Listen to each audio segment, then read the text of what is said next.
Seja bem-vinda ou bem-vindo ao nosso papo semanal. Este é o Coisas de Cuba, onde você encontra informações, curiosidades sobre a vida na ilha e algumas reflexões de vez em quando. Sempre sob um ponto de vista bem pessoal, o meu.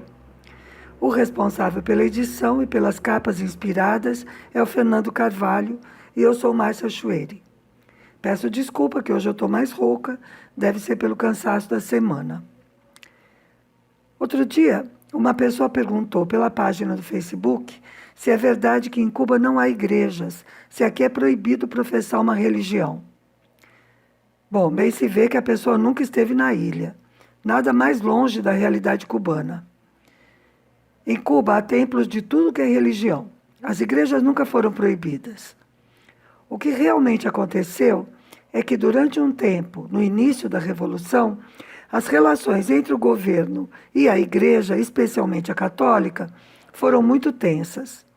Havia aqui, e ainda há, uma parte bem reacionária da Igreja Católica que é contra a Revolução. Houve também umas questões mais materiais, digamos assim. É que duas medidas tomadas pelo governo logo no início do período revolucionário afetaram bastante os interesses econômicos mesmo da Igreja Católica. A principal medida foi a instituição do ensino público e gratuito para todos, que acabou com as escolas religiosas, que eram uma das grandes fontes de renda da Igreja. A outra foi a reforma urbana. Essa reforma possibilitou que as pessoas se tornassem proprietárias das casas em que viviam, ou seja, acabou com a renda de aluguéis, e a igreja também tinha imóveis alugados. Por outro lado, naquele momento, o partido seguia a linha soviética, ou seja, nessa questão, havia uma interpretação de que, por adotar uma filosofia materialista, todo marxista é ateu. Eu imagino que a maioria deve ser mesmo, mas a minha experiência pessoal é de que dá perfeitamente para ser marxista e ter fé espiritual. Eu nunca tive nenhum problema com isso, não me criou nenhuma contradição. Bom, mas o tempo passou e já na década de 80, muitas coisas começaram a mudar, aqui e no mundo, né? Mas aqui, inclusive, na relação com a Igreja Católica. E as mudanças com a Igreja foram influenciadas, veja só, por um brasileiro, o nosso querido Frei Beto.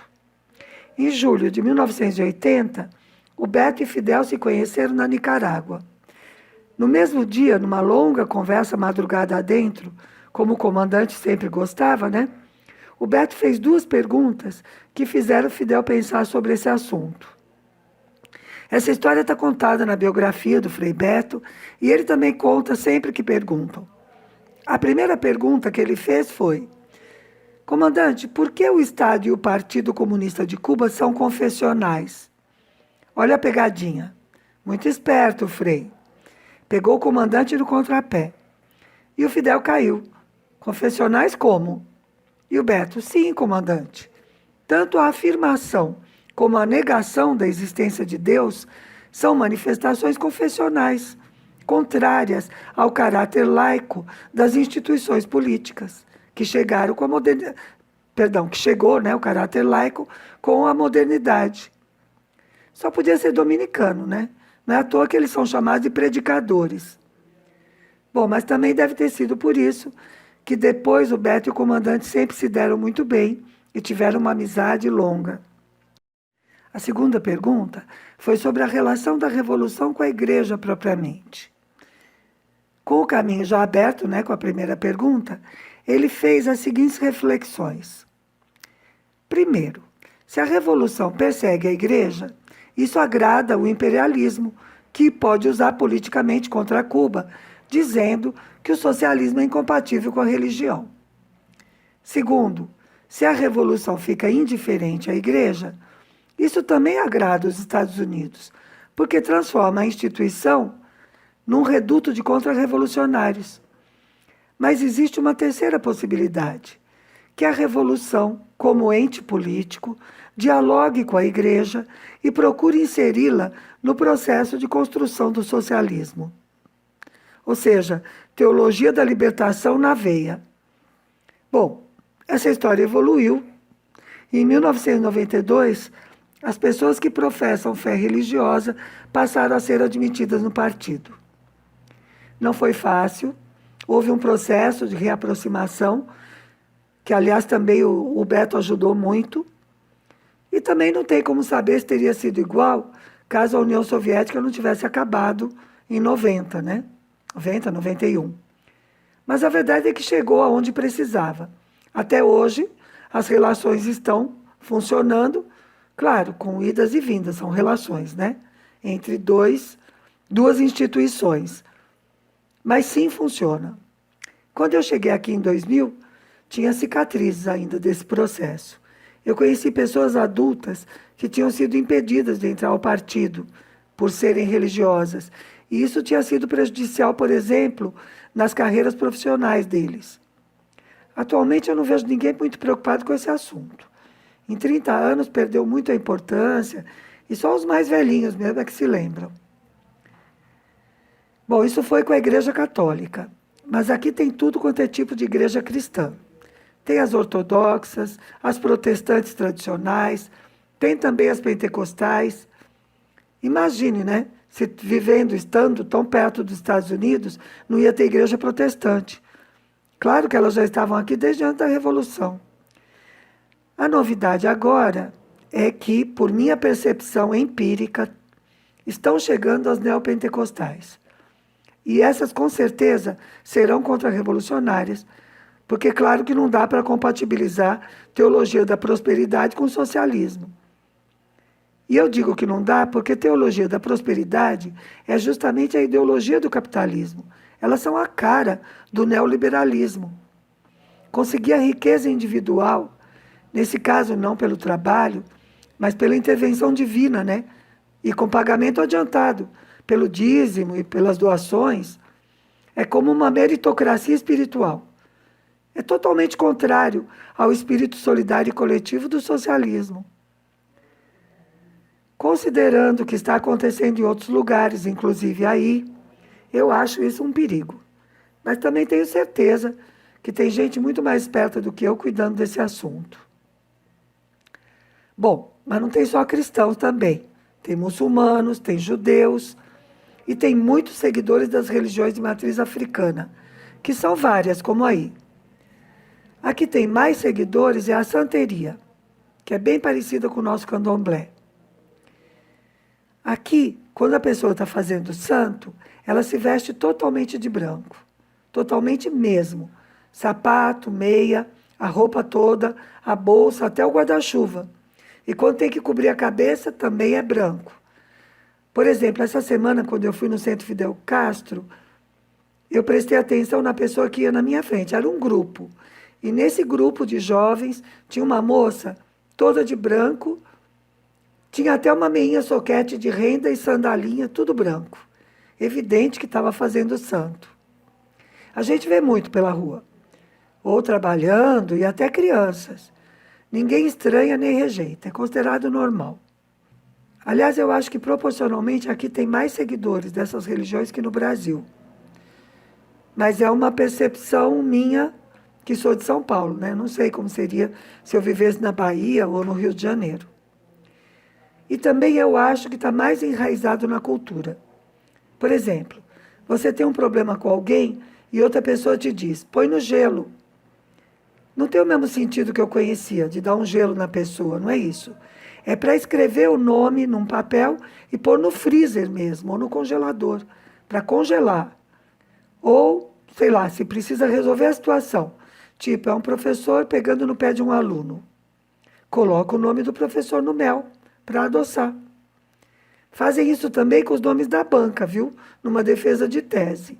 Fica a dica. Essas são práticas muito comuns aqui. Não precisa ser santeiro para saber isso. É muito comum também, por exemplo, que um subalterno mande fazer um trabalho religioso para derrubar o chefe, para ocupar o lugar. Ou que um amante faça para separar o casal, ou o contrário, que faça para amarrar o parceiro ou parceira. O sincretismo também é bem forte. Por exemplo, dia 17 de dezembro é dia de São Lázaro, que na matriz africana é Babaluayê. no Brasil ou Mulu. Quando eu digo que eu faço aniversário no dia 16 de dezembro, a primeira coisa que qualquer um aqui me diz é véspera de São Lázaro, Babalu. Quem tem problema de saúde, especialmente de pele, vai à igreja de Rincon, que é a igreja de São Lázaro. E quem tem Babaluayê como santo também vai. Outro exemplo. O dia 4 de dezembro é dia de Santa Bárbara. Aqui tem uma festa tradicional no dia 3, chamada Espera de Santa Bárbara. Tem comes e bebes e muita música, claro.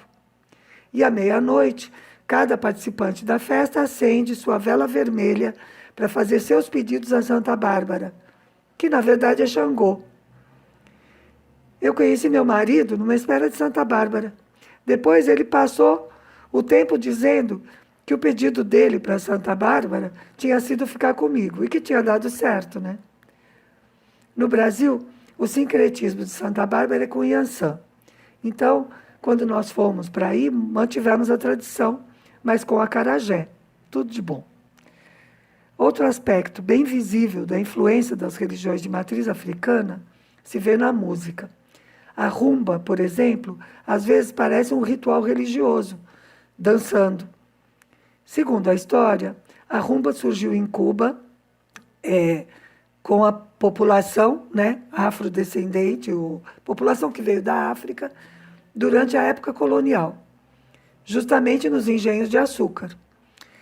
Posteriormente, houve uma mistura com o ritmo do flamenco e o flamenco também absorveu alguma coisa. Eu vou mostrar aqui um trecho do grupo El Palenque Habana. Palenque significa quilombo. Pena que aqui é só som, porque eles dançam também.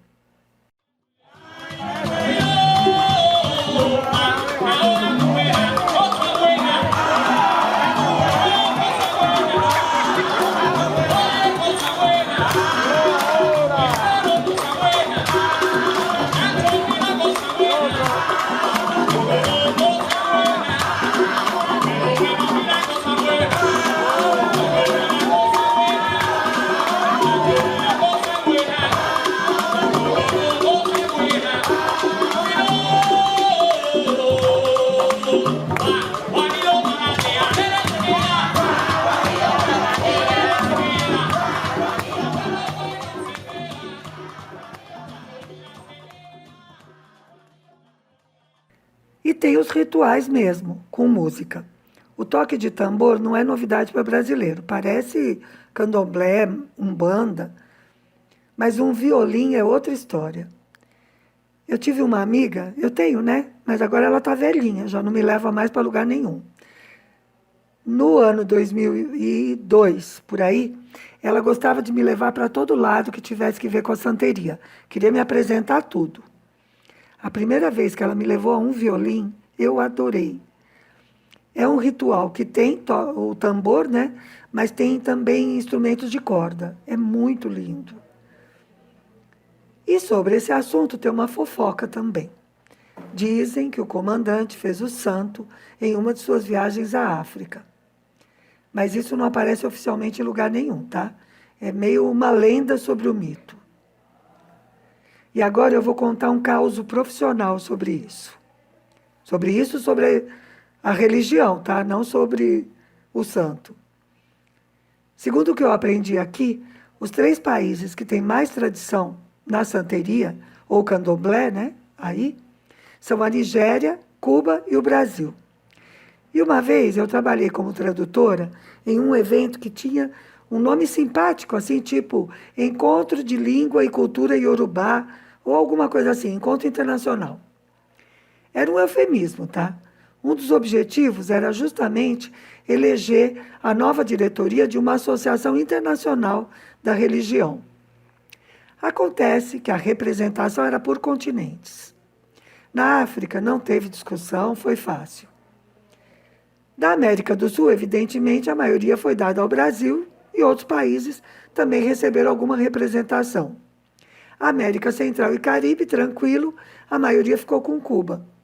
Na hora de decidir a América do Norte, é que deu o pau, porque o México queria a parte dele, mas os cubanos de Miami não queriam ficar de fora, porque os cubanos daqui já estavam garantidos. E isso criou uma tremenda saia justa, que foi difícil de desfazer. E foi engraçado, porque a gente via, né, as idas e vindas. Uma discussão aqui, outra conversinha ali. Enquanto alguém se apresentava, você via um grupinho conversando. Finalmente, eles meio que acharam uma solução pondo o México em outro continente, sabe, que tinha menos concorrência, dando lugar. Eu achei super divertido acompanhar o que estava acontecendo, porque eu conhecia aquilo. Era a cara do que acontecia no PT ou nos movimentos, aqueles conchavos para agradar todo mundo, para encaixar todas as forças. Bom, eu estou falando de antigamente, quando eu era militante do PT e dos movimentos aí. Eu não tenho a menor ideia de como é agora, tá? Não estou criticando ninguém. Bom, é isso. Estou terminando. Estamos terminando. Gostei de fazer. Gostei de poder mandar mais um pouco de música. Acho que eu vou começar a utilizar esse recurso. Achei legal. Eu espero que eu tenha conseguido deixar muito claro. Não há nenhuma restrição às religiões em Cuba, inclusive no governo e no partido. Bom, se você também gostou, divulgue para os amigos. E até domingo que vem, então, com mais coisas de Cuba.